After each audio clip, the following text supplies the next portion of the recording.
So, I want to talk about whether academia is broken. And we often hear about this, whether it's in popular culture or maybe it's other academics. And I just want to say, first of all, academia is not broken. And then, the second thing I wanted to, point out is that it has always been this way. So, if you don't know me, I am Professor Dave Maslach. I'm Associate Professor of Innovation Strategy and Entrepreneurship, and I created this whole reciprocity project to give back as much as I possibly can. There's so many people that help me out that I want to pay the favor for to help you out. So it's absolutely, academia is not broken. This is sort of, you have to sort of think about the normative implications of how things actually work. So we have, the sort of idealistic view of what science is. You communicate with different actors about the scientific method and you spread this knowledge.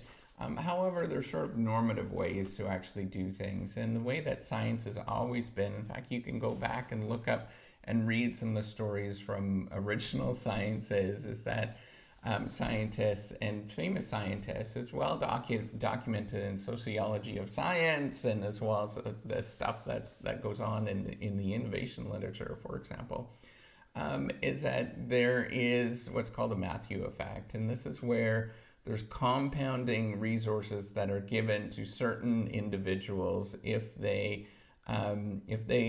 do well, and there's sort of an accumulation effect that goes on. And what it is that the richer people, so the Matthew effect actually goes back to the Bible. There's a quote in the Bible that says the rich get richer and the poor get poorer. And this is really what happens within the scientific effort. And the reason is that there's cumulative compounding effects that happen. So there are inherent barriers simply because of these cumulative effects. And it's always been around for a long time. And there's always been a lot of politics within science. It is a messy, messy sport. And there is a lot of politics in terms of how do people determine where resources go and what actually happens with them. It's not a clear-cut thing, and there is a lot of, I wouldn't say corruption, but I would say that there's politics that are at play.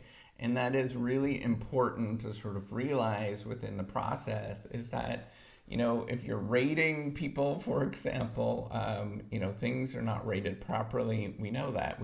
We're all human, right? Like, you have to imagine scientists are just human, just like everybody else. And that there's political forces just like any other thing, and we have to sort of navigate that. And in this sort of political mishmash of things is sort of the reality of this scientific arena. That's what academia is. And so rather than sort of saying, oh man, it's broken, nothing works, it would be more productive to accept academia for what it is, this political process that has tremendous amounts of limitations that are difficult to sort of navigate, but they're sort of a function of us as human beings. That is like the normal world, right? Like, human beings are vastly, vastly limited in their abilities to do decisions and make, amoral things, amoral choices, and those kind of stuff. It's really hard to do that kind of stuff. And so decision making is colored by our weaknesses or biases and all those kind of things. So if you're going into it realizing that, the scientific effort is messy, and it is not as clear cut as you think it is, then you are going to have a better sense of what is going on. And what we could do to improve academia is to realize that this goes on and then make small changes as we are doing things. And that's the other thing to realize, is that scientific method, science in general, academia in general, is constantly changing. It's always changing. There's always something that is being updated, changed, altered. In fact, it's ratcheting up all the time, and it's getting better and better in terms of requirements to do things, which also, if it gets better and better, that penalizes other people, right? Like, it penalizes people that don't have the resources, or they're setting the setting the standard, for example. So institutions that don't have those resources are sort of locked out of that standard. But what you have to sort of do is know that there is kind of a game to academia, and learn to play it a little bit, but at the same time, learn to be true to yourself and just learn to be true to doing good science. And I believe, but I'm probably mistaken. And in fact, I'm really mistaken. I believe if you just do good science, the rest will take care of itself. So I know people are going to get ahead of me, whatever that looks like, but I also know that I have a strong conscience, and when it comes my time to pass away, I know that I've tried my best, I've done good things, I've helped out other people, and that's the only thing that really matters to me.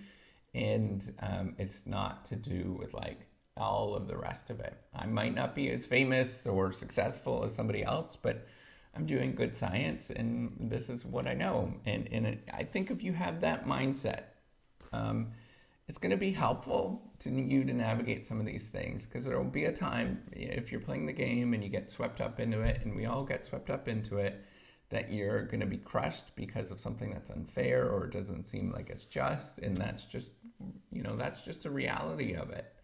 And so you just have to take a step back and come back to, I'm a good person.